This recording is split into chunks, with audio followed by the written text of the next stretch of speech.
बड़नगर तहसील के ग्राम खरसौद कला में चिरौला रोड पर शासकीय भूमि पर अवैध रूप से कब्जा कर निर्माण की गई बिल्डिंग का है, जिसमें खरसौद कला टप्पा के नायब तहसीलदार द्वारा 2 बार आदेश जारी करने के बाद भी अतिक्रमण पर कोई कार्यवाही नहीं हो रही है, जो संदेश के घेरे में है।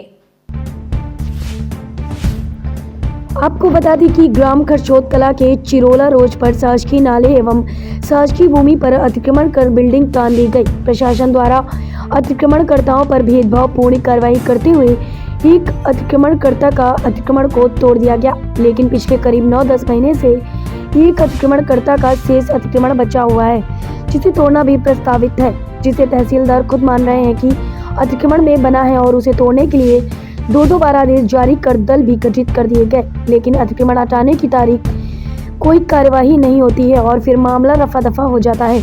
आखिर ऐसा कब तक चलेगा? आखिर तहसीलदार DS गोयल अपने अधीनस्थों से अपनी आदेश का पालन क्यों नहीं करवा पा रहे हैं? यह जन चर्चा का विषय होकर संदेह के घेरे में है कि आखिर ऐसा क्या हुआ कि तहसीलदार अपने ही आदेशों का पालन अपने अधीनस्थों से नहीं करवा पा रहे हैं। आखिर तहसीलदार DS गोयल की ये क्या मजबूरी है कि वह अपने ही आदेश का पालन अपने अधीनस्थ कर्मचारियों से आज तक नहीं करवा पाए। इस संबंध में जब SDM शिवानी तरेचिया से बात की गई तो उनका कहना था कि मामले की जांच कर कार्रवाई की जाए, लेकिन यहाँ सवाल यह उठता है कि जब तहसीलदार अपने आदेश का पालन अपने ही अधीनस्थों से नहीं करवा पा रहे हैं तो फिर वह अपने क्षेत्र में ग्रामीणों की समस्याओं को कैसे दूर करेंगे? यह एक गंभीर सोचनीय विषय है।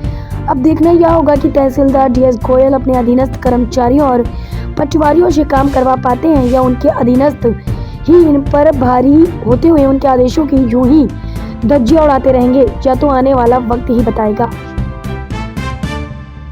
एक अतिक्रमण है जिसका तहसील न्यायालय द्वारा 2 से 3 बार आदेश कर दिया गया, उसके बाद भी उस पर कार्रवाई नहीं की जा रही है। इस संबंध में क्या कहना चाहिए?